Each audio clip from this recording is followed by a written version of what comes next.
Tercera entrevista de Laguna de Papel. Estamos acá con Julián Axat, abogado, poeta,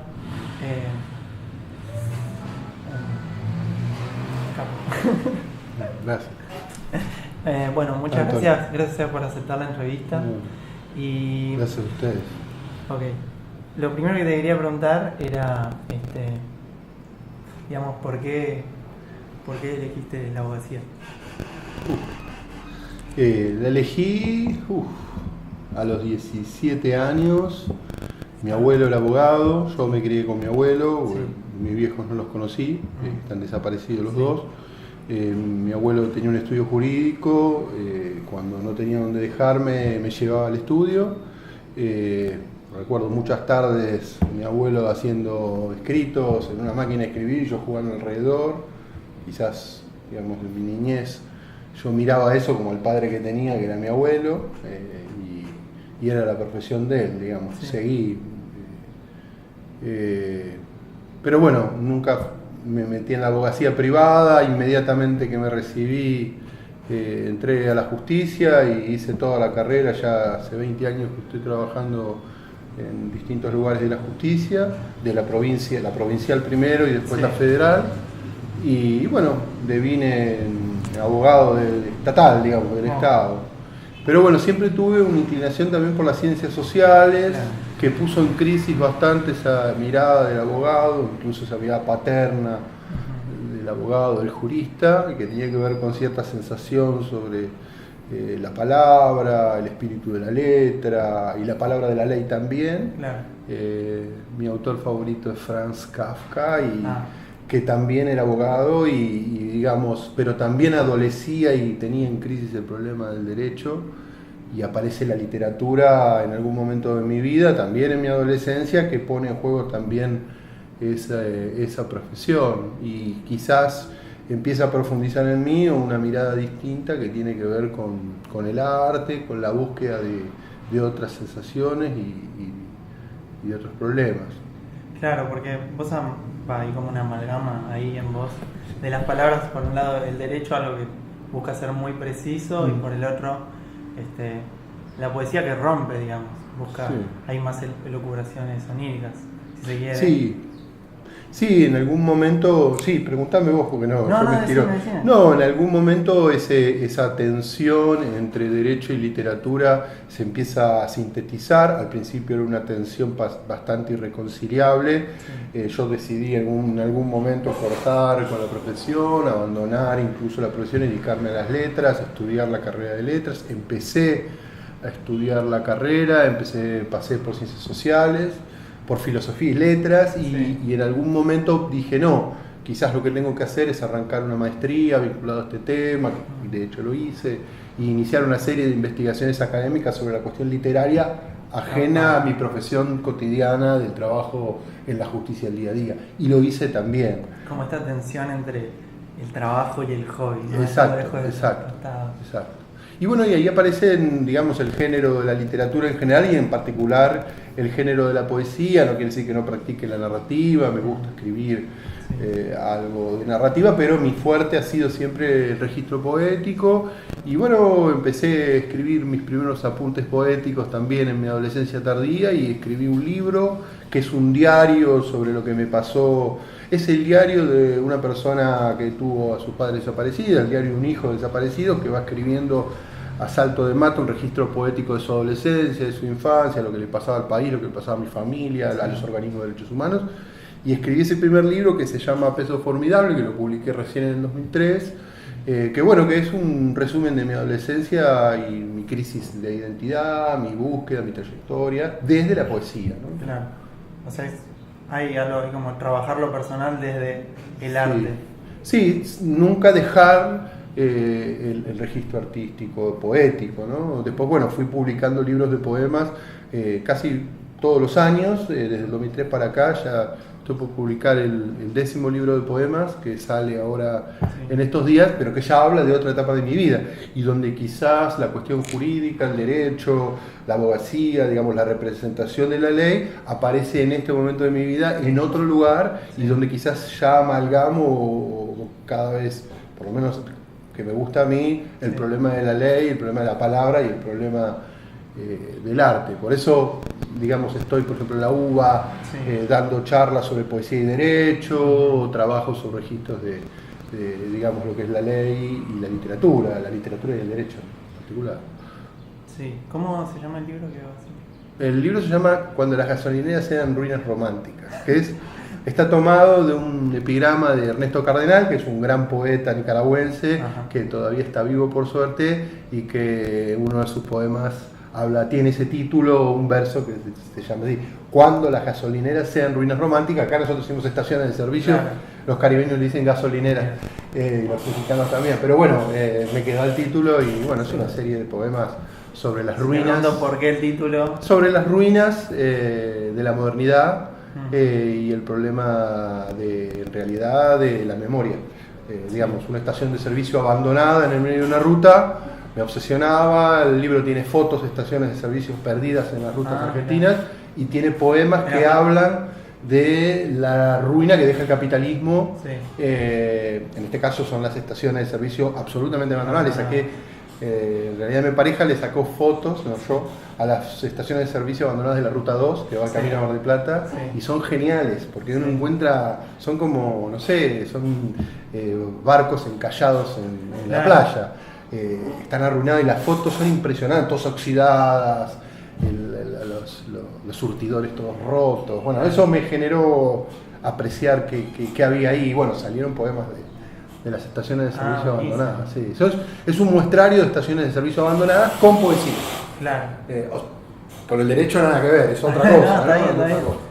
Sí, son como huellas del pasado en el presente. Claro, porque están cerrando muchas estaciones de servicio, ¿no? Sí. Cada vez hay más estaciones de servicio que quedan abandonadas, y son como también pequeñas muestras de lo que está pasando. Claro. Es como de lo que pasa en la realidad. Sí. No, está bueno eso. O sea, estaba pensando, por ejemplo, en que ahora las tiraron abajo, pero allá cerca de Puerto Madero estaban esas rutas sin terminar. Y cada vez que pasabas es esa huella que te hace pensar en... Es medio así Mad Max, te encontrás esas estaciones, parece que estás en el siglo XXI, ¿qué pasó acá? Hay una bomba atómica, estás en Marte. Es medio también... Eso pasa. Son imágenes así oníricas. Sí. Siento que pasa mismo acá en la ciudad, que de repente te encontrás y decís, es como una escena y es como, pará, estoy acá y sí está pasando acá. Bueno, acá caminando por Florida y ves lugares que tenían hamburgueserías o tiendas de vestidos que hoy en día están con el cartel se alquila. Es un poco parecido. Sí. Eso habla mucho más, esas pequeñas imágenes hablan mucho más de lo que está pasando que una explicación fundada. Claro. Bueno, eso también está bueno, como quizá vos podés trabajar desde la ley o desde el derecho, pero lo que genera más efecto al fin y al cabo puede ser trabajarlo desde el arte, en tu caso desde las letras, la poesía, mostrar con una imagen, una palabra, cierta realidad. Te iba a preguntar porque leí algunos de tus poemas. Tenés un compilado de poemas, creo que es un libro de poemas que se llama Offshore. Sí. ¿Es el nombre entero? Offshore. Y bueno, ahí hay como unos poemas quizás no tan sutiles que hablan de la realidad hoy. O sea, vos lo tomás como para trabajar digamos, lo que ves a tu alrededor, o es más como que te sale adentro y como necesito escribir sobre esto. Offshore es un título que resume una época, digamos. El offshore en inglés es el que fuga o la fuga, ¿no? La traducción literal de offshore es salir afuera, una cosa así. En términos financieros, tener un offshore es tener en un paraíso fiscal registrado el domicilio de tu empresa para no pagar impuestos en un lugar donde la empresa ejerce su ramo y que por lo general los impuestos son altos y no los quiere pagar y lo hace vía un paraíso fiscal. Desde que se develaron los Panama Papers o desde que los piratas tenían en las Caimanes registrados sus barcos, para acá el capitalismo ha hecho todo lo posible por generar una economía en un lugar pagar muy poco al Estado de impuestos, fugar el dinero y colocar el dinero donde tiene ganas y donde menos costo tiene, digo, sean cuestiones laborales. Digo, el capitalismo ha funcionado, sí. Esa palabra offshore funciona como la fuga del dinero. Para mí es también una palabra que resume en inglés, digamos, la metáfora de un momento, en tanto la fuga también de la mente, la colonización mental, la fuga del otro, digamos, es una fuga que no es solamente financiera, sino que es también la alienación, es salirte de vos y quedar dominado y controlado por otras pasiones que no son las tuyas. Ese título tiene que ver con el momento también de nuestro país, de nuestra ciudadanía, de nuestra subjetividad. ¿No? Offshore o fugados están varios, digamos, alienados están muchos. Y también está alienado quien no ve al otro, quien no lo siente, quien no entiende lo que le está pasando. Y offshore también, un estado de offshore es también la gente indolente, que no siente el dolor de los demás. Claro. Ese es un poco también el resumen del libro. Claro, porque uno piensa offshore y lo primero es como la plata que se fuga. No, es mucho más. Claro, primero se puede fugar la plata, se fuga tanta plata que al final no queda más que fugarse uno. Ya sea hacia el interior. Te fugás del otro, te fugás de tus afectos, te fugás de vos mismo. Digamos, la fuga, en un sentido poético, porque está trabajado ese lugar, es el lugar justamente de alienación antropológica del ser humano en un momento en el que estamos viviendo. Digamos, yo lo pensé así poéticamente. Cada poema habla de una fuga distinta. Fugar dinero es una de las partes. Claro, digamos, la más tangible. Sí. Y también vi otro poema que yo lo había pensado y fue como leí eso y que habla sobre la deuda. Y me había quedado con esta entrevista que le habían hecho al Pepe Mujica, que lo dicen varias entrevistas, que dice que el trabajo es tiempo, la plata es tiempo, y lo que hacemos lo pagamos con tiempo, nuestro tiempo. Y esta idea de que la deuda es esa plata, ese tiempo que vamos a tener que recuperar, y más cuando esa deuda se transforma con intereses, le estás agregando tiempo, le estás quitando tiempo no solamente al que está pagado, a la futura generación, sino al que está al que sigue. Bueno, eso, el poema sobre la deuda es metafísica. Digamos, no es solamente como en el offshore financiero, la deuda no solamente es financiera y se paga con costes de dinero que van a venir o que tenés que generar, renta que tenés que generar, con la cual en el futuro tenés que pagar las deudas, los empréstitos o créditos que contrajiste. Es una deuda metafísica. Una deuda metafísico ya es medio lacaniana la cosa, porque quien tiene un estado de deuda es quien está esperando que en el futuro, digamos, está en un estado de promesa, no vive con lo propio y está esperando en el futuro poder de alguna manera compensarla para quedarse libre o liberado de algo. Eso también tiene que ver con lo simbólico. Hay mucha gente que vive en estado de deuda simbólica porque cree que le debe al padre, a la madre, al Estado, al hermano, al primo, al jefe, es decir, hay gente que vive en estado de deuda, en estado de culpa también. Y si vos a eso le agregás de que en ese estado, digamos, comprometés a los que no nacieron, es un problema, porque estás jugando con los muertos. Porque seguramente los que contrajeron deuda en este momento van a morirse cuando tengan que pagarlo en el día de mañana los que van a estar vivos, los que no nacieron, los que están naciendo en este momento. Digo, un empréstito a 100 años, como lo que firmó este gobierno hace 2 años, es comprometer no solamente una generación que viene, 2 generaciones o 3 generaciones en adelante. Eso es un estado de deuda financiero, pero es también simbólico. Vos comprometés a los vivos y a los muertos. En eso me parece que el poema gira en torno, digamos, a un problema metafísico, es la deuda metafísica. Vos comprometés a las futuras generaciones en algo que no sabés si van a estar vivas o muertas, o no sabés qué catástrofe medioambiental o atómica puede llegar a ocurrir, pero vos los endeudás. Como si fuera una catástrofe futura. Exacto. ¿Qué libertad podés dejarle a la próxima generación? Se me ocurría justo que vos mencionabas, hay un texto de un coreano, Byul-Chul Han, que el chabón habla sobre la de deuda y culpa y cómo es que en alemán es la misma palabra. Schuld. Algo así, Schuld. ¿Cómo es que resume, cómo es que mostrar eso puede llegar a golpear más que decirte, mira, esta es la cifra, estos son los años? No, es vivir en estado de deuda y eso excede lo financiero, es psicoanalítico. El estado de deuda es un compromiso con una especie de de ley a futuro, es la imposibilidad de ser libre, es decir, es vivir en estado de servidumbre, vivir en estado de colonización, vivir en estado de sujeción. Claro. Es una forma de control también, ¿no? Claro. De las futuras generaciones, insisto, las actuales solo la contraen. Los hijos que vos no nacieron o lo que no tuviste son los que las pagan. Claro. Ese es el problema. Sí, hay desarrollos de economistas sobre el derecho de las futuras generaciones al pago de la deuda. Hay algunos que creen que la contracción de deuda a más de 20 años es inconstitucional y en tanto compromete a futuras generaciones que no están contrayéndola y que no están vivas. Hay discusiones morales y éticas en algunos autores sobre ese problema. Algunos dicen que un Estado no puede sobrepasar los 10, 15 años de deuda por una cuestión ética, economistas. Claro. No es interesante. Sí. Acá nadie da esa discusión. Realmente a tomar en cuenta, sí. De Martínez Dios en adelante, pasando por los que vinieron y pasaron por este gobierno, pero las contrajeron, digamos, siempre fueron arriba de los 20, 30, 40, 100 años. Y bueno, está como esa idea de, bueno, ya está, que siga. Que la paguen. Esto de alienarse, como, y sí, obvio, es Argentina. Sí, ¿qué esperas? Como, déjalo pasar, Sí, vivimos siempre como que estamos como insensibles, puede ser, como que no lo sentimos y quizás justo la poesía o el arte viene a traerte como eso.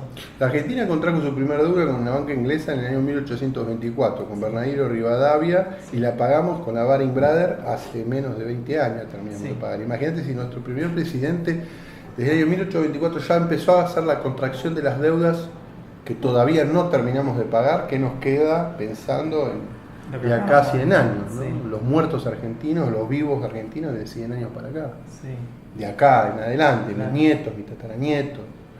Es una deuda simbólica también. Sí. Un país no puede pensarse a largo plazo si compromete a los muertos o a los vivos que va a tener. Si en ese punto de vista, las discusiones morales y éticas sobre la deuda argentina, digamos, están en el fango. Claro, pensando en eso. Es inmoral. Sí, pensando en eso de la culpa y la deuda, que son la misma palabra, sí. En un principio uno se restringía en sus acciones por culpa, digamos, en judeocristianismo, a Dios, tenía culpa y tenía que arrepentirse. Claro. Hoy en día el capitalismo es como esto de yo tengo deuda y hago en función de esto. Tengo que sacar un crédito, tengo que hacer 2 laburos. Mi hijo, en vez de ir a la universidad, tiene que laburar y lo estás no condenando, pero condicionando.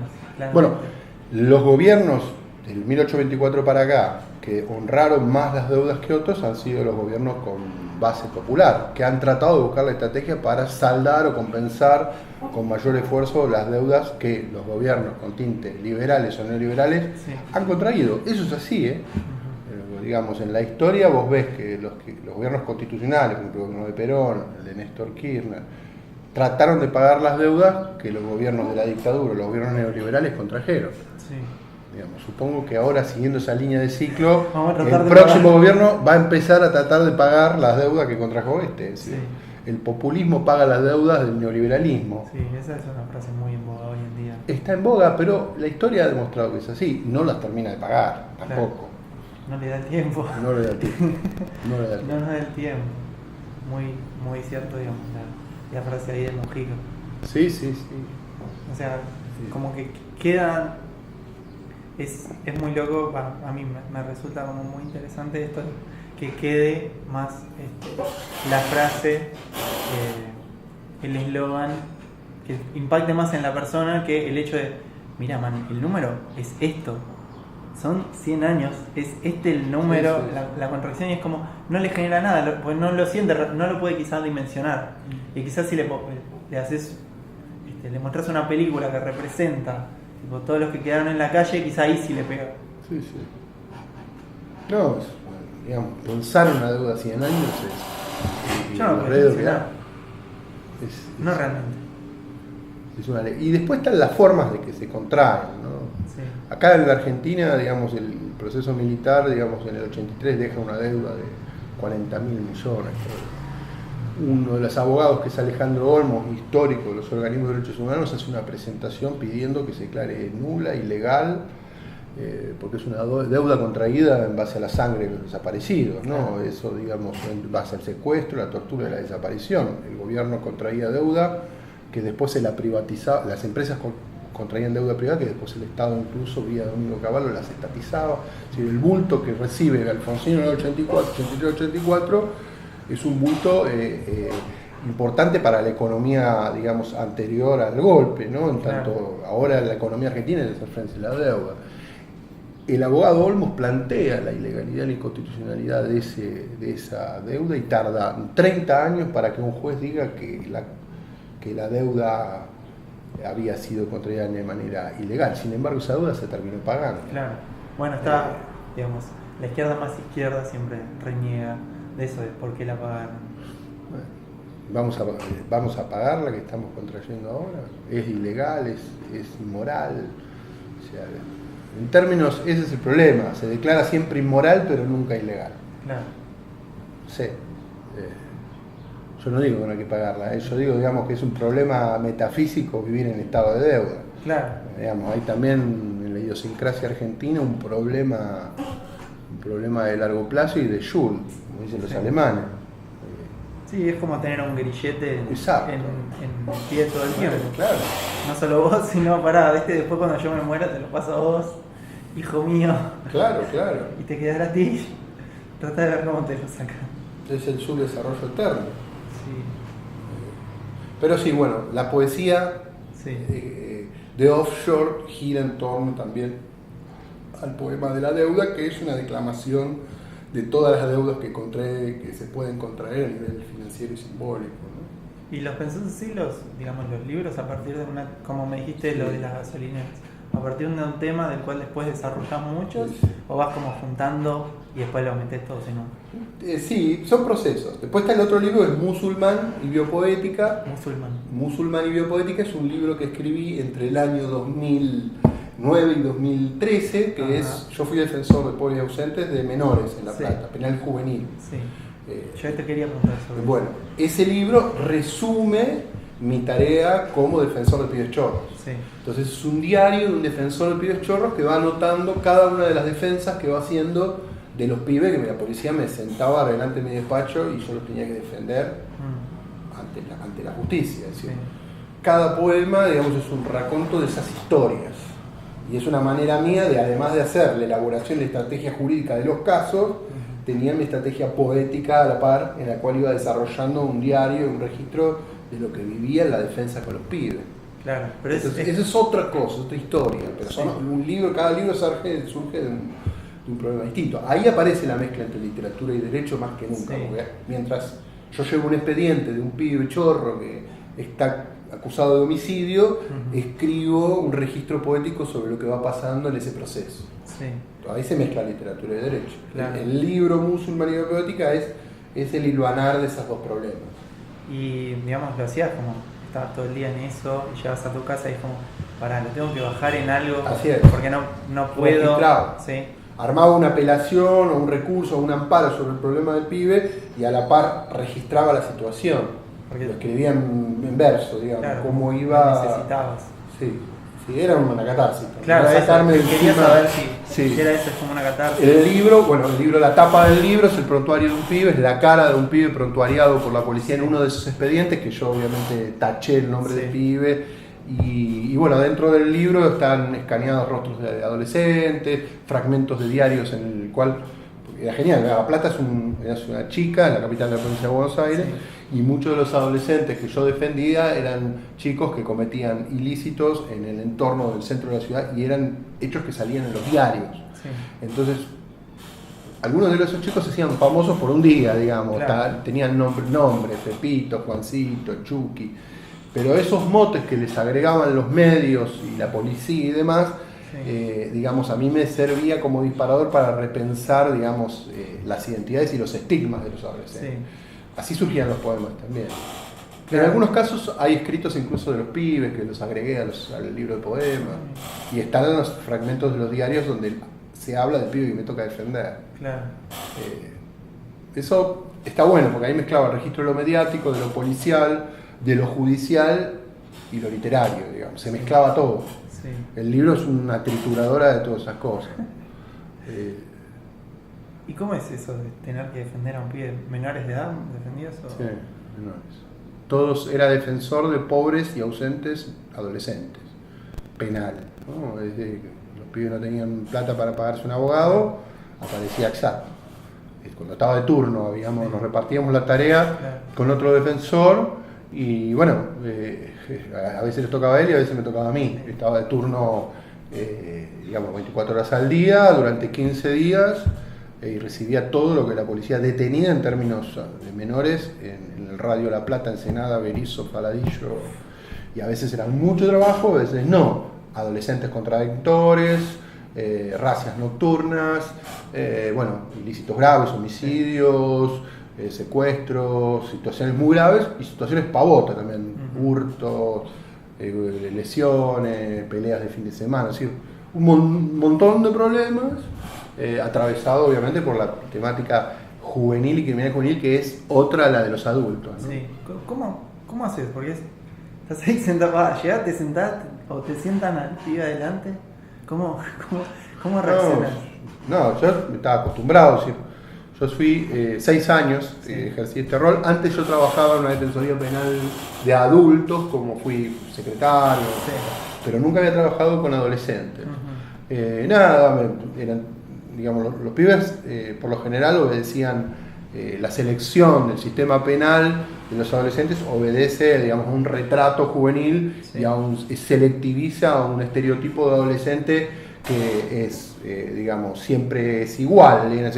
La policía siempre va a buscar a los mismos pibes, no me trae un pibe de clase media, bien vestido, siempre me traía o seleccionaba, porque digamos no podemos negar que todos los jóvenes cometen delitos, no solamente los pobres, pero me traían siempre al pobre, al que estaba vestido con la gorrita, al que tenía el cangurito, que de tez oscura, y que hablaba mal o hablaba en su código, o que se movía mal, o se movía, digamos, por fuera, digamos, del disciplinamiento de un cuerpo normal, podemos decir, entre comillas, lo que se considera normal para el sistema policial.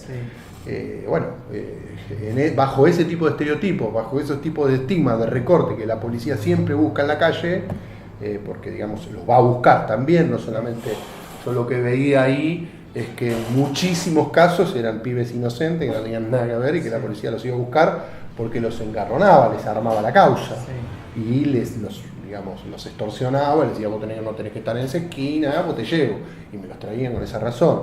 Yo obviamente sobreseguía a los pibes, lograba el sobreseguimiento, lograba demostrar que los pibes no tenían nada que ver, los pibes contaban lo que les había pasado, muchas veces denunciábamos torturas, apremios, muchas veces, que esto lo denuncié, pibes que vinieron contándome historias muy graves, como por ejemplo reclutamientos policiales o torturas en comisarías que habían sufrido, después eran asesinados por la propia policía en situaciones, mucho después o poco después, eran asesinados por el sistema policial y obviamente formaban casos de gatillo fácil que también me tocaba denunciar. Yo denuncié. En los diarios, digamos. Eso salió en los diarios. Yo hice una denuncia muy grande en la Corte de la Provincia de Buenos Aires en el año 2013, en internet está, donde yo cuento cómo, después de atender 7 casos distintos, donde yo los atendía a los pibes, donde los pibes me decían que la policía los venía marcando, hostigando y persiguiendo, esos pibes ya habían avisado al sistema que los iban a matar. Y efectivamente eran asesinados por la policía en situaciones muy extrañas. Yo hice una denuncia ante el Ministerio Público primero, hasta la procuradora de ese entonces, y ante la Corte, y la Corte hizo un llamado de atención a los fiscales para que controlen mejor las situaciones de los pibes a los cuales se les daba la libertad porque estaban marcados y eran un blanco móvil de la policía.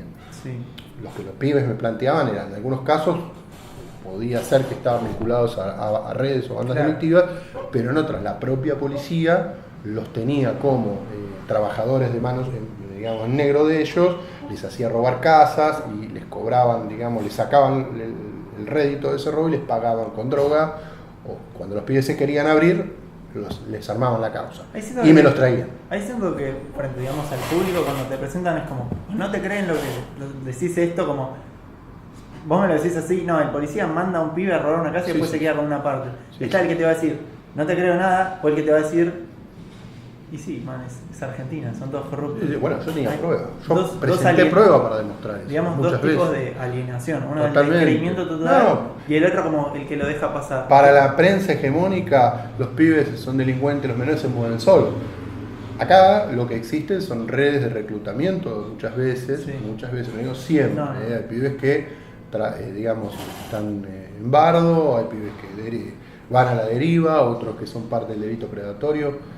Y el amateur, que es parte, y otros que trabajan dentro de la que es la trata de personas. Sí. Yo encuadro las situaciones de adolescentes reclutados por sistemas policiales o por redes de tráfico como trata de personas, así como mujeres bajo explotación sexual por redes de trata, digamos, configuran el delito de trata bajo determinados patrones, o personas digamos, que son explotados laboralmente en talleres clandestinos son también cuadros de trata. Adolescentes que son reclutados por sistemas policiales son cuadros de trata. La cosa es que en este país no lo ven. No se ve, no lo consideran.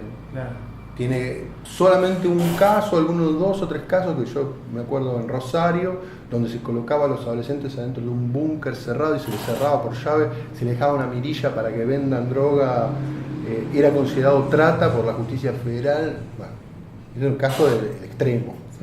Tenés a un adolescente encerrado vendiendo droga, o sea, el pibe no está vendiendo droga, está reclutado y está encerrado y está condicionado a situación de esclavitud para vender droga. Eso es una situación de trata de personas. El chico está explotado y tratado. Vende droga encerrado en un búnker. La trata, eso es trata, pero hay muchas otras situaciones que no son eso y que son trata también. No necesitas un búnker, un pibe que anda con un chumbo, le dieron el chumbo, le dijeron dónde tenía que robar, le dijeron que si no robaba le mataban a la familia, lo limpiaban a él, y lo tenían contratado para hacer eso. Todo eso también es trata, nadie lo ve. Claro, muchos, ponele, yo haciendo abogado del diablo, diciendo, ¿y qué hacía el pibe ese antes?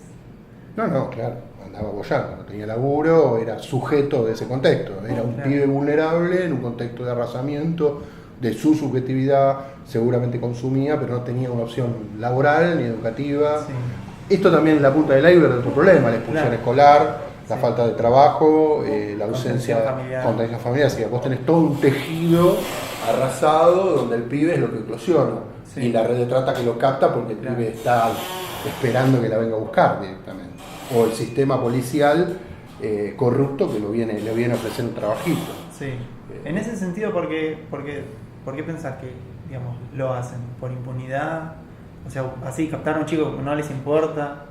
Bueno, la policía bonaerense, las policías como entrar, corruptas que muchas veces están operando en nuestro país y viven, digamos, del delito, no solamente viven, sino que lo reclutan y lo regulan, digamos, históricamente, porque esto, digamos, hay una trayectoria de los sistemas policiales que se fondean en los bajos fondos sobre los cuales están insertos. Esto es histórico antes de la dictadura, durante la historia y durante la democracia. Nunca pudo la democracia lograr que ciertos sistemas policiales no vivieran del delito. Hoy en día digamos, viven de lo que cobran, pero también en otra parte, digamos, complementan su sueldo, digamos, del AMPA, ¿no? Es la regulación policial. En ese contexto, los pibes son parte del problema, digamos, porque cuando el sistema policial necesita recaudar, necesita que un pibe le recaude, lo utiliza, mano de obra barata, desechable, limpiable. En eso es un detalle en una maqueta grande. Yo como defensor, cada vez que escuchaba a un pibe que se sentaba delante mío, así como vos, y me contaba estas historias, las comprendía en esa maqueta. Y ahí, digamos, ¿cómo lo tratás? ¿Tomás distancia? ¿Lo tratás de contener? Porque son menores, hay como toda una historia atrás que te lo llevó ahí adelante. Y bueno, es el trabajo, te pregunto, ya le estabas, el trabajo más importante de un defensor de pobres y ausentes en general, pero en particular de adolescentes, es la escucha. Uno se transforma digamos, en un gran escuchador. Quizá la primera persona que lo escucha. Es escuchar. la voz del adolescente, que por lo general su voz es negada por el sistema, te lo traen para que no hable de más, porque lo que primero que te piden los jueces del sistema policial es que no diga nada, que el silencio no será usado en su contra. Mentira, porque el silencio va a ser usado en su contra. Principalmente porque es adolescente, y históricamente a los menores se los ha tratado como objeto de protección, como objeto de tutela, y si no hablan es mejor. Los adultos van a hablar por ellos, el sistema va a hablar por ellos, y les decís, vos sos menor, acá te mandaste una macana. Claro. Eso es uno de los primeros que planteo que se le presenta a un defensor de adolescente. Primero porque uno tiene que hablar por él, ante el estrado, explicar qué pasó, presentar la escarcelación, elaborar la estrategia para que el adolescente no solamente recupere la libertad, sino también que salga en función de un dispositivo de contención.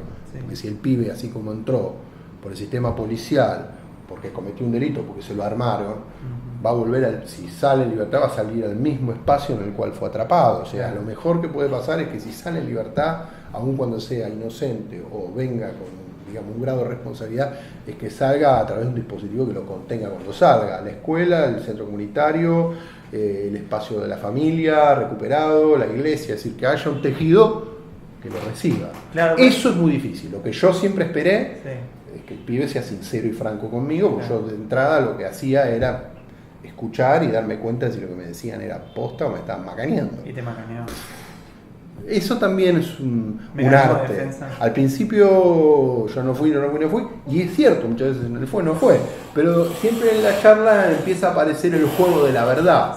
Está buenísima la charla entre un abogado defensor y un pibe chorro, porque el pibe chorro viene con toda la calle encima, te viene a contar y trae en crudo una masa morfa de cosas. Si está drogado ni te cuento. ¿Te ha llegado a ese estado? Sí, si viene golpeado, si viene bajo efectos de la tortura, porque la policía le dio antes de entrar. O sea, hay montones de situaciones que se presentan y vos es un rompecabezas que lo tenés que armar y deshacer. Lo más fácil es que no declares, porque el primer acto es la detención, te traen para que vos aconsejes ante la indagatoria qué hacer. Digamos, yo siempre tiré por lo más complejo, que es el relato. El relato siempre desarma los otros relatos. Y más si es el relato adolescente que puede desarmar. Bueno, ahí me encontré con pibes que son poetas. Tipos que me encontré con pibes que eran analfabetos, por supuesto, pero pibes que eran analfabetos con capacidad de relato y de sobrerepresentación. Obviamente de chamullar, de rapear, digamos, de hacer uso del lenguaje de una manera en la cual digamos, uno también queda asombrado. Hay de todo. Eso también era mi material poético. La voz de los pibes, porque ahí te ibas encontrando un laboratorio digamos, de jergas. Es muy interesante. Me ha tocado ver en una audiencia como un pibe la daba vuelta a una jueza explicándole cómo había hecho para no estar en el momento donde decían que estaba. Flaco, con una verosimilitud le explicaba y la jueza se quedaba así. Es decir, capacidad, y un pibe que había quedado frustrado en la primaria y que andaba bollando por la calle, pero sin embargo había desarrollado una capacidad de lenguaje y de estrategia de adrenalina y de salir de los problemas con el lenguaje que deslumbraba a los propios funcionarios. Hay de todo. Claro, te iba a preguntar cómo frente a esa situación, cómo te llegan, como con miedo, como sin ganas de hablar, tímidos. Y eso también. Eso mucho. Pibes muy golpeados, lastimados, pibes sin ganas de hablar, con el síndrome de la mudez. Benjamin decía que de la Primera Guerra Mundial los soldados llegaban después de la guerra mudos. Bueno, eso también ocurre después de que los pibes o de que los adolescentes llegaban, o me tocaba recibirlos después de digamos, los golpes de la policía, del maltrato del sistema, donde digamos, el pibe sentado así como vos conmigo ahora, digamos, la mudez. ¿Cómo hacer para que cuente algo? Porque el sistema le está pidiendo, lo va a indagar, y le está pidiendo una explicación sobre por qué está ahí. La mudez como es algo... Muchas veces me pregunto, o sea, ¿cómo empezás? Tipo, ¿qué pasó? ¿Estás bien? No sé, ¿cómo lo empezarías?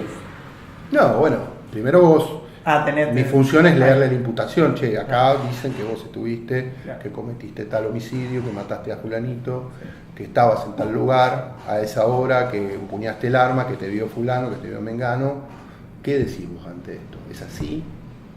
Bueno, es lo que dice el expediente contra lo que vos podés decir. Vos podés decir que todo eso es una mentira, pero yo te voy a pedir que me lo digas, pero que también me des pruebas de que es una mentira. Entonces ahí aparece la confianza con el defensor, el ida y vuelta, etcétera, etcétera, etcétera. Cómo deshacer esto que escribió la policía ahí. Claro. Que muchas veces es mentira y era fácil de resolver, porque el adolescente me podía decir que había estado en otro lugar y tenía prueba para demostrármelo. Entonces todo eso que decía la policía ahí, que era una vil patraña, lo podíamos dar vuelta. Sí. Yo logré sobreseguimientos de montones de pibes que venían tratados por los medios de comunicación como delincuentes y por el sistema policial como delincuentes. Desmontábamos esa farsa. Y después de ese movimiento, una vez que salen, que hablabas vos de la contención posterior, ahí como está ahí, o sea, este pensamiento de ¿y qué va a pasar con él después? Como te costó ponerle, llevarlo. Bueno, te estoy diciendo, 7 pibes los mataron. Claro. Literal, digamos los ejecutaron posteriormente a que yo le avisé al sistema que le iba a pasar eso al pibe. Sí. Yo presentaba y decía, bueno, este pibe sale, yo te aviso, este pibe está en la mira. Sí. Le decía al fiscal, y dicho y hecho, el pibe era ejecutado la semana siguiente. El pibe me había dicho a mí de que lo venía persiguiendo la policía y que si salía en libertad iba a ser producto de una limpieza social. Sí. Esos casos se repetían una y otra vez dentro de la provincia de Buenos Aires. Esa es la denuncia que yo hice.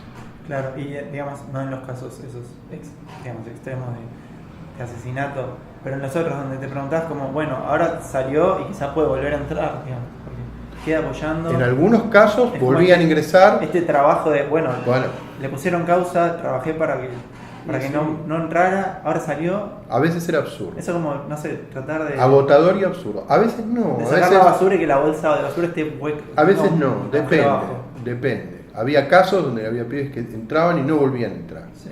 Muchos entraban y volvían a entrar, entraban dentro de lo que se llamaban las carreras de selectividad. Claro. Digamos, muchísimos adolescentes, muchísimos que yo defendí. Digamos, por turno yo defendía a 300 pibes. Una locura. Obviamente tenía... El staff de la defensoría que yo tenía, éramos 7 personas, yo era el titular, tenía secretarios, repartíamos la tarea. Sí. Pero en esos casos, digamos, muchos adolescentes tenían una continuidad en la carrera de selectividad. Claro. Yo me los encontraba por ahí, ya me venían a visitar porque salían como adultos, habían estado presos varias veces más después como adultos, me venían a ver, vos me defendiste por primera vez. Sí. Otros no salían de la carrera. ¿Qué sensación te puede dejar eso? Como el recuerdo de vos me defendiste por primera vez. Eso me pasó. Mientras iba camino a la cárcel de Iba Mayor. Por la calle una vez y me paraba un pibe, me acuerdo, me decía, uy, vos me salvaste después de lo que me pasó. Aún me pasa, mira, en La Plata, pibes, gente que ya es grande, que yo la defendí en el año 2009, 2010, que ahora deben tener más de 30 años. Sí. Sí, qué sé yo. Es hermosa la tarea del defensor, es la más noble, es una tarea ética, es una tarea titánica, es una tarea comprometida, siempre y cuando lo ejerzas con ese... Claro. Después puedes ser un burócrata y hacer defensa. Sí. A mí me apasionaba defender a los pibes. Era claro. Porque... Pero mi pregunta es, tipo, ¿sentís como una frustración o como que te motiva más a seguir haciéndolo? No, bueno, en el año 2014 yo, digamos, tuve un final con todo esto, cumplí, digamos, 6 años de defensor, digamos, un tiempo importante donde ya hice como una especie de crisis, estaba agotado, porque también esto que decís vos, el nivel de frustraciones, siempre lo manejé con mucho profesionalismo, nunca me sentí el burnout, como se dice ahora, nunca quedé limado por él. Siempre me apasionó, pero sí sentí que el sistema me decía hasta acá. Eso fue en el momento de la inundación de La Plata, cuando se produce la inundación y que muere mucha gente como consecuencia de la inundación. Yo hice una denuncia en la cual ante el juzgado contencioso 1 de La Plata, a cargo del juez Arias, en la que denuncié que la cifra de muertos de la inundación era otra y me generó un montón de problemas institucionales a nivel político. Me iniciaron en un jury y ahí dije basta. Después el jury obviamente quedó en la nada porque no me pudieron demostrar nada, pero cumplí un ciclo y bueno, se abrió la posibilidad de venir aquí a trabajar a la Procuración en materia de acceso a la justicia y bueno, aquí estoy desde entonces. Pero bueno, yo cerré un ciclo dentro de lo que fue mi tarea como defensor de adolescentes. Claro. Te iba a preguntar por atajo, que creo que me contaste, sí. Esto. Eso. Sí, me voy a preguntar por ese justo. Bueno, también te iba a preguntar, yo vi varias charlas tuyas para entrevistas, una serie de videos en YouTube que encontré por ahí y... te quería decir algo que me queda. Yo escribí un libro, sí, que no es de poesía, que es una tesis de maestría sobre la tarea de defensa de adolescentes. Sí. Ese libro está publicado, defendí mi tesis en el 2013, fines del 2013, estuvo como uno de los jurados García B. Méndez, que es uno de los juristas especializados en minoridad en el país, y en esa tesis yo compilo el resumen de lo que fue toda mi tarea como defensor, y lo que la tesis se llama Una voz no tan menor, sí, y es un análisis sobre esto, los encuentros míos con los adolescentes y las estrategias defensivas, sí, y sobre todo el rescate de la voz de los adolescentes. Al final de la tesis, yo compendio entrevistas que yo les hacía a los adolescentes, les pedía grabarlo, ¿lo podías grabar? Como vos me estás grabando ahora, y hacíamos diálogos, charlábamos sobre su causa, sí, y bueno, están al final de la tesis. La tesis está publicada en internet, si vos querés, si la quieren ver, se llama Una voz no tan menor, apuntes etnográficos sobre la justicia penal juvenil, sí, y son 300 páginas donde está todo esto compilado, con las voces de los adolescentes. Definitivamente la voy a chequear. Bueno, sobre eso, que me había quedado bollando una pregunta, porque vos contás muy bien, digamos, el aspecto en relación al acusado y al chico, al menor, y mencionabas a la policía como, porque también leí ahí uno de los poemas en Offshore, creo que es, que también mencionás como al comisario, hay como una corrupción ahí, y quería saber cómo es ese otro lado, digamos, al que va y tiene que laburar, o sea, el que está en el campo, es corrupto porque sí, ¿Vos te referís, digamos, al sistema policial? Sí. No necesariamente, digamos, como toda institución, sí, tiene digamos, seres humanos y seres humanos imperfectos, sí, con sus problemas. Hay determinadas instituciones que tienen cierto clivaje o inclinación por la ausencia de controles institucionales, falta de transparencia o porque realmente no hay una robusta política de control político de esas instituciones, que digamos, se las dejan libradas al autogobierno de esas fuerzas, sí, lo que permite que sean menos porosas, más opacas y que trabajen más cerca digamos, del delito y a veces queden contaminadas que, digamos, con mayor transparencia y decirlo de alguna manera, mayores niveles, digamos, de institucionalidad, de transparencia, ¿no? En esos casos, lo que ocurre en las fuerzas policiales es que te vas a encontrar con grandes, digamos, algunos sectores de las fuerzas que están estructuralmente corrompidos. Hay otros sectores dentro de la fuerza que seguramente también que no lo están y, digamos, se mantienen al margen de esas prebendas. Porque vos bien nombrabas esto del cuadro que se arma de los pibes chorros. ¿Cómo son? ¿Quiénes son? ¿O cuál es el, digamos, como entidad? Digamos, los pobres roban esta idea y se construye. La construcción. Hay todo un imaginario ahí. Y después está esta cosa que, bueno, no sé cuándo es, sé que desde que tengo uso de razón es como muy, digamos, está muy en boca más en los jóvenes, esta idea de que el policía es corrupto. Como no. Policía es como mala palabra, ¿no? El policía no es corrupto. Eso también es una construcción como la del de chorro, digamos. Claro, son construcciones de... Ahí, digamos... Esta idea de... ahora cuando creo que viene por el lado de... no sé si del feminismo, pero en vez de decir la puta madre, porque digamos, el trabajo de prostitución, no hay por qué denigrarlo así, usarlo como insulto. Sí.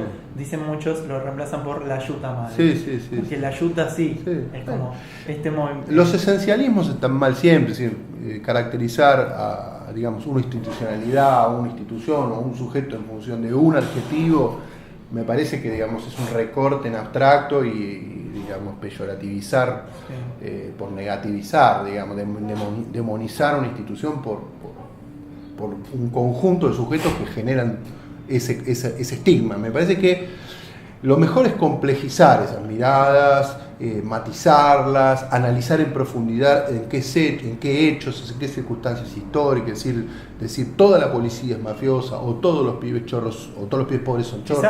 Esos esencialismos generan un problema en el conocimiento. Claro, esta idea de marginalizar, como los medios te ponen el pibe chorro. Sí, Entonces vos ves al otro, ya lo construís, antes de conocerlo, viste, ya te cruzaste vereda. La tarea es de construir esos discursos, romper esas epistemologías, la tarea es profundizar, digamos, salir de los clichés del pensamiento, generar una estrategia inteligente de análisis de esos fenómenos con todas sus complejidades. Si vos vas a analizar el sistema policial bonaerense, tenés que analizar esa institucionalidad toda, en su complejidad como tejido, digamos, policial en los barrios, su institucionalidad en la cúpula, y analizar toda esa complejidad para ver cuál de esa institucionalidad llamada policía, digamos, está emparentado con el delito, cuál no. Lo mismo los pibes, los jóvenes tienen, digamos, estigmatizados, profundamente estigmatizados por los medios de comunicación en este país, están negativizados. La explicación más concreta es que los medios de comunicación, cuando hablan de juventud, en un 80% hablan en la parte de policiales y no en la parte de sociedad. Con estos observatorios de medios lo muestra, UNICEF lo muestra siempre. Los medios de comunicación hablan de los adolescentes. Ahí está el dato concreto como que menores. Digo, y es Entonces, romper esa epistemología, romper esos clichés, significa también ver a nuestras juventudes en todo su sentido, digamos, a los jóvenes pobres de nuestras barriadas, analizarlos no solamente como hombres también, analizarlos también como mujeres, es decir, ver también a las juventudes mujeres, a las jóvenes, a los jóvenes, y a los puntos intermedios, a los trans, a la comunidad LGTB, digamos, analizar esa complejidad, que también es menor de 18 años. El concepto menor sigue siendo peyorativo, los menores es una idea del viejo patronato, hay que hablar de juventudes, no hay que hablar de menores, la policía habla de menores, es una palabra que nosotros compramos en el diccionario policial. Las jóvenes, ¿no? Los niños, niñas, adolescentes, según la convención. O sea, empezar a trabajar los lenguajes y los discursos sobre la complejidad juvenil desde, me parece, otra fenomenología, ¿no? Hay que deconstruir todos esos lenguajes. Claro, porque se construyen, digamos, como imágenes muy planas. El pobre es esto. Son esas tres características. Y bueno, quizás por eso te preguntaba del otro lado, digamos, de la policía, que también era como, la policía es esto y esto, y suele también ser negativo. Bueno, pero ese es el estereotipo construido del joven adolescente delincuente. Es negro, joven, usa gorrita, usa una campera Nike deportiva, o de outlet deportiva, tiene las toppers, las botitas, camina por la calle de determinada manera, y es decir, ese recorte, este es el delincuente, digamos, el que seguramente vos lo mostrás y la clase media o la clase pensante no duda de que lo es. Ese es el cliché, digamos, que se mete y se introyecta en todos los imaginarios que permite la criminología punitiva que tenemos, ¿no? Digamos, hoy es el causante de todos los males, en los barrios, o si camina por el centro de la ciudad, la policía lo va a ir a detener para preguntarle cómo se llama. ¿Vos le va a sacar una foto. Creo que en una de las entrevistas hablaba sobre esta idea que mismo el policía, por ese mismo discurso, termina parcializando su visión en la realidad sobre cómo se concentran esas personas. Sí, esa es la selectividad policial, ¿no? La policía siempre tiene patrones de búsqueda, digamos, cuando patrulla las calles, cuando hace el merodeo, cuando establece, digamos, el control incluso de videovigilancia. Los sistemas de videovigilancia por lo general hacen zoom sobre determinados rostros, digamos, tratan de llevar el monitoreo en la cuadrícula sobre esos rostros, y por ahí pierden de vista otros rostros, porque siempre están buscando esos patrones estéticos. Como esta idea que se retroalimenta. Sí, seguramente vos decidís robar un negocio en el centro de la ciudad y te salís de esos patrones, vas a poder cometer el delito más fácil disfrazado de, digamos, un joven de clase media que no cumple con esos patrones. Digamos, en eso es discriminatorio y sesgado, ¿no? Sí. El patrón policial. Sí, justo ahí que nombraste esta idea del menor como digamos, una jerga policial, lo usan y la tomamos de ahí. Esta idea de, bueno, que se discute de bajar la punibilidad de los 16 años. Y pensaba yo que, digamos, a los menores siempre se los tiene patria potestad, como no sos responsable de hasta que cumplas los 18, esto de que porque sos menor no tenés cierta cantidad de derechos o no puedes hacer cierta cantidad de cosas, sí, porque respondés a tus padres. Sí. Pero justo, digamos, cuando se habla de penas, ahí sí es alguien que se puede señalar, si no, podemos bajar la de 16. Como en la parte de derechos y privilegios es tratado menor, y en los otros aspectos, no, esto sí lo podemos tratar con todo el peso de la ley. Bueno, eso es una vieja discusión que vos planteás del derecho en general penal y civil. Digamos, sí es cierto que para la responsabilidad civil, digamos, los adolescentes, los menores se emancipan, digamos, realmente con toda la fuerza de la ley a los 18 años. La ley civil también permite casarte antes, claro, poder ejercer determinados trabajos, digamos, limitados, pero con autorización de tu padre antes. Es decir, en términos de derechos y obligaciones en términos civiles, digamos, esa limitación de los 18 años es una decisión histórica de cada congreso, de cada país, sí, digamos, una decisión soberana de cada país y sí, se han determinado, por lo general, en términos civiles, a los 18 años. Sí. Antes era a los 21. Sí, Estados Unidos que tiene la ley de no puedes tomar alcohol hasta claro, los 21. Bueno, el problema es en los castigos, ¿no? Sí. Siempre la discusión ha sido internacionalmente ya no en el aspecto civil, y esto que decís vos es cierto, en el aspecto de los castigos. Cada país ha tomado una decisión de política criminal distinta. La Argentina históricamente ha tenido un consenso en los 16 años, sí, un consenso relativo porque durante la dictadura se bajó a 14, después a principios del siglo también fue 14 años, después volvió a los 16, o sea, pero hegemonizó estos 16 años. ¿No? Sí. Que estos 16 años que no es que no permitían un castigo, sino todo lo contrario. El patronato de la infancia lo que hacía era permitir de alguna manera el encierro por protección, sí, de los menores de 18, es decir, incluso los menores de 16, ese encierro de protección por protección se hacía por disponibilidad, se disponía de un menor porque era pobre y estaba en situación de irregularidad o había cometido algún tipo de delito, sí, se lo encerraba en algún instituto por un tiempo con un juez de familia o un juez de menores determinado. Es decir, si bien la edad se establecía a los 16, el sistema de patronato permitía la disposición y el encierro tutelar de menores de 16 años, incluso de 8, de 9, de 10, de 12, es decir, en distintos institutos de encierro. Lo que pasa es que vos no podías imputarle a un adolescente un delito por debajo de los 16 y en todo caso lo tenías que hacer a partir de los 16 años, con un proceso diferenciado.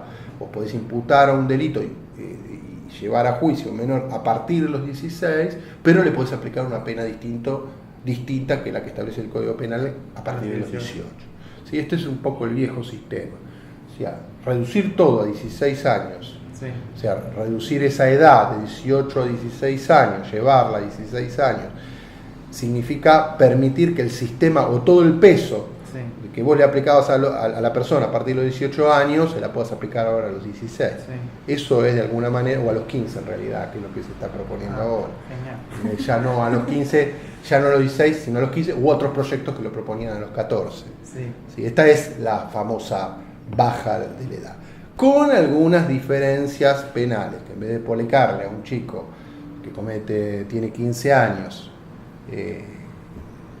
cometió un homicidio, en vez de aplicarle de 8 a 20 años de prisión le puedas meter 15, claro, lo cual es lo mismo. Sí.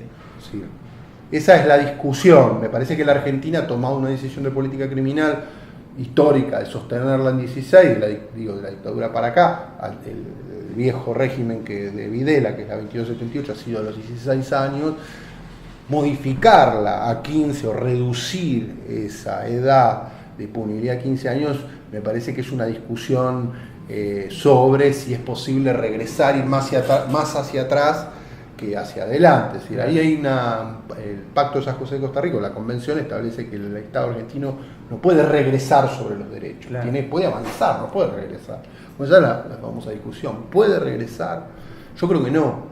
Si ya históricamente fijó en 16, otros países lo han fijado 14, 12, Brasil fijó en los 12, Chile fijó en los 14, Argentina fijó en los 16, regresarlo a los 15 es una discusión constitucional. A mí me parece que es inconstitucional. Sí. Bueno, cambiando un poco de tema, no tengo para agregar a eso. O sea, lo pienso y es como, nada, pienso en chicos de 16 años, 14 años, 12 años en Brasil, es como... O sea, son gente que todavía no terminó de desarrollar, o sea, el cerebro literalmente no se les terminó de desarrollar. Sí, de todos modos, las leyes de responsabilidad penal juvenil, con baja edad incluso, permiten también juzgar a los adolescentes con garantías que hoy no tienen. O sea, ahí hay una gran discusión. Un chico de 15 años hoy en día que comete un homicidio, que lo comete realmente, ahí hay prueba, vos no lo podés juzgar. Entonces el chico queda sometido a la disponibilidad del sistema tutelar por la ley 2278 sin juicio. Entonces, como no lo podés juzgar, no podés dictarle un auto de mérito, no podés saber si realmente, entonces lo vas a encerrar sin motivo, o sea, no podés explicarlo, porque no lo podés juzgar. Permitir que exista el debido proceso para un chico de 15 años no está mal también. Sí. El problema es si es posible aplicarle una pena, claro. No si es posible juzgarlo. No sé si se entiende la diferencia. Es decir, hay que darle posibilidad a los chicos de 15 años de que tengan la misma garantía que tiene un adulto. ¿Por qué un chico de 15 que comete un homicidio no lo puede llevar a un juicio? Oral, privado, claro. ¿No? Privado no, reservado. Sí. Porque es un niño, no lo puedes exponer. No, claro. Porque eso está bien. O sea, dotar de garantías a los adolescentes está buenísimo. Sí. El problema es si vos le vas a aplicar las mismas penas que los adultos. Claro. No si le vas a dar las mismas garantías, que hay que dárselas. Sí. Eso está bueno de la reforma. Yo soy de los que participan de la idea de dar garantías a los adolescentes, incluso de los 14, pero guay, no aplicarle las mismas penas. Claro. ¿Se entiende esto? Sí, sí, no. En eso tengo una posición intermedia a la que tienen algunos organismos de derechos humanos que dicen no hay que ni siquiera darle el debido proceso, porque si no está llevando a juicio un chico de 14. Claro, pero si cometió un homicidio, tenés que mínimamente darle herramientas de garantías para que pueda demostrar de que tuvo o que no tuvo que ver. Claro, después me dicen, no, pero así estás abriendo la puerta que le apliquen una pena. Claro, porque es lo que continúa, como es, lo juzgamos para saber, lo hizo o no lo hizo, y como a continuación, si es culpable, hay una pena ahí. No, en los abogados hablan que la teoría del delito tiene acción típica, antijurídico, culpable y punible. Vos le sacás el último elemento al delito, sí, que es la posibilidad de punirlo. No se queda, digamos, si se prueba o no se prueba, queda una autorresponsabilidad y en la cual se puede aplicar otro tipo de sanción, que no es necesariamente la privación de libertad. Claro. Yo creo que ese es el problema, esa es la discusión. Aplicar o no privación de la libertad a un chico de 15, 14. Eso es lo que no debemos hacer. Claro. No, sí, concuerdo. En todo caso podemos hacer otra cosa. Claro. Pensar alternativas o salidas. Yo defendí chicos de 14 años porque también defendía ante medidas tutelares y medidas de seguridad, y muchas veces los chicos venían de 14 años imputados de un homicidio y yo no tenía herramientas para defenderlo porque no podía demostrarlo en un juicio. Claro. Entonces decía, oye, el chico mató. Ya, bueno, tenemos que demostrarlo. ¿Con quién lo discuto esto? Claro. Si no va a estar la escena de un juicio, no se va a poder discutir en un juicio. Claro. Salía con medidas de seguridad expresa, chico. O sea, yo no tenía herramientas para poderlo defender. Claro. Entonces, un cambio de la ley penal juvenil permitiría, ahora sí, poder tener la posibilidad de una defensa. Claro.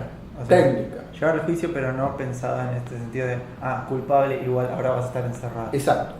Sí. Exacto. Modificar la cuestión de la punibilidad. Claro. Bueno, ¿está bien? ¿Me puedes contar sobre eso? ¿Qué crees que te cuente sobre Atajo? ¿Qué es? ¿De qué trata? Atajo es una experiencia de acceso a la justicia, de acceso a justicia del Ministerio Público Fiscal, que arranca en el año 2014, por la cual, digamos, la Procuración decide crear oficinas de atención en barrios pobres de la ciudad de Buenos Aires. Son delegaciones del Ministerio Público, por lo tanto son delegaciones de las fiscalías en los barrios, atendidas por equipos de trabajo del Ministerio Público, equipos interdisciplinarios, abogados, psicólogos, trabajadores sociales, operadores administrativos y de derechos, que cumplen una función de enlace con la estructura judicial. Cuando digo enlace, recepcionan problemas de los vecinos, de los barrios más vulnerables, de vecinos que por lo general tienen dificultades para acceder a sus derechos, a la justicia. Y bueno, nuestra herramienta es la de incidencia, recepción de denuncias, asesoramiento jurídico, acompañamiento de víctimas, atención primaria de necesidades legales insatisfechas, le decimos. A diferencia del defensor de pobres y ausentes de niños y adolescentes, esta es una función más vinculada a la víctima, no tanto al imputado. Claro. A mí me tocaba defender a las víctimas de delitos también. Y es un trabajo vinculado a la vulnerabilidad, pero especialmente digamos, dentro de lo que es escenario de pobreza estructural, son las villas, los barrios, las barriadas, pero especialmente hacia sujetos vulnerables específicos, como son los migrantes, como son las mujeres que son víctimas de violencia de género, personas en situación de discapacidad, comunidades originarias, personas que están privadas de su libertad en cárceles y sus familiares no vienen a ver porque no pueden acceder o se agravaron las condiciones de detención. Bueno, en particular, y también situaciones de jóvenes víctimas de violencia institucional, ya no como imputados, sino como víctimas de la violencia, aun cuando pudieran haber sido imputados tangencialmente. Y bueno, el trabajo tiene que ver con la elaboración de estrategias jurídicas desde el barrio, coordinadas desde aquí, desde digamos, la unidad de coordinación operativa de la Procuración. Y bueno, las cuestiones son elevadas a las distintas reparticiones ministeriales, en lo que es las fiscalías. Las denuncias que se toman se investigan en menos de 24 horas, se inicia un proceso de investigación y bueno, lo que se hace es un contacto entre las fiscalías y las oficinas de atención y con la víctima o con la persona que ha denunciado, y bueno, se mantiene durante todo el proceso informada, acompañada. Claro, y porque suena bastante, digamos, variado, orgánico, los tipos de temas que tratan. Porque mencionaste ahí mujeres o extranjeros, todo tipo de cosas.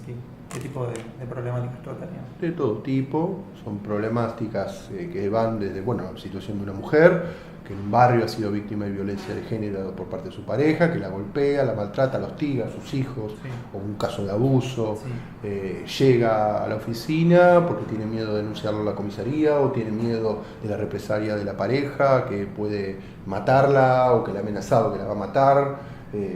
Y bueno, la denuncia se toma bajo cierto protocolo de reserva, se trata de obviamente no revictimizarla, los psicólogos trabajan con protocolos de escucha, analizan el riesgo, se trabaja con lo que es el órgano de la Corte que trabaja en violencia doméstica, que recibe estos casos por lo general dentro de las 24 horas, se hace un acompañamiento informado. Y bueno, en ese caso se puede obtener una medida judicial concreta en menos de 24 horas, que puede llegar a ser un refugio, un botón antipánico, una exclusión del hogar, una medida perimetral y obviamente el fortalecimiento de la víctima en su posición, digamos, como víctima denunciante, ¿no? También fortalecer su rol, digamos, su situación de dignidad, a sus hijos, acompañarlos, ver la manera de encontrar un dispositivo de contención para el contexto en el cual está esa persona inmersa, ¿no? Como víctima de violencia cotidiana, doméstica, ¿no? Claro. Se hace un trabajo de acompañamiento, también un trabajo de empoderamiento legal. En muchos casos fomentamos y tejemos redes de mujeres víctimas de violencia que se conocen entre sí y que empiezan a trabajar como ya referentes del barrio que trabajan el tema. Entonces se arma el grupo de las mujeres víctimas de violencia y expanden en el barrio y van de casa en casa. Entonces ya se genera una red, o sea, potenciamos esas redes porque la víctima ya no está sola y se empodera colectivamente y aparecen las redes de mujeres víctimas de violencia. O sea, todo un trabajo donde el derecho aparece, pero que es una construcción de tejido que le permite, digamos, defenderse de situaciones hostiles en el contexto de vulnerabilidad. Sí, dijiste que sonaba interdisciplinario porque hay psicólogos, dijiste trabajadores sociales principalmente, sí. Claro. ¿Cómo se insertan en esos espacios? Bueno, al principio, digamos, nosotros arrancamos en 2014, ya llevamos 5 años de trabajo ininterrumpido. Hoy estamos en todas las villas de la Ciudad de Buenos Aires, las oficinas se llaman atajos, los atajos. Sí. Ya ingresamos, estamos trabajando en algunos barrios del conurbano bonaerense, en algunas provincias del interior como Mendoza, Córdoba, Rosario, Mar del Plata.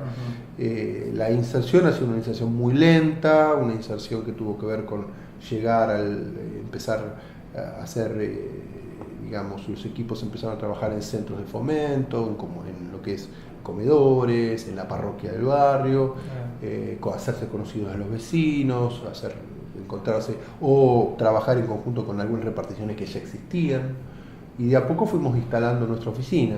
Hoy en algunos lugares tenemos una oficina montada, hemos colocado, el Ministerio Público ha colocado unos containers, son como unas pequeñas casitas en las que el equipo tienen computadoras, un espacio para recepción y escucha de problemas.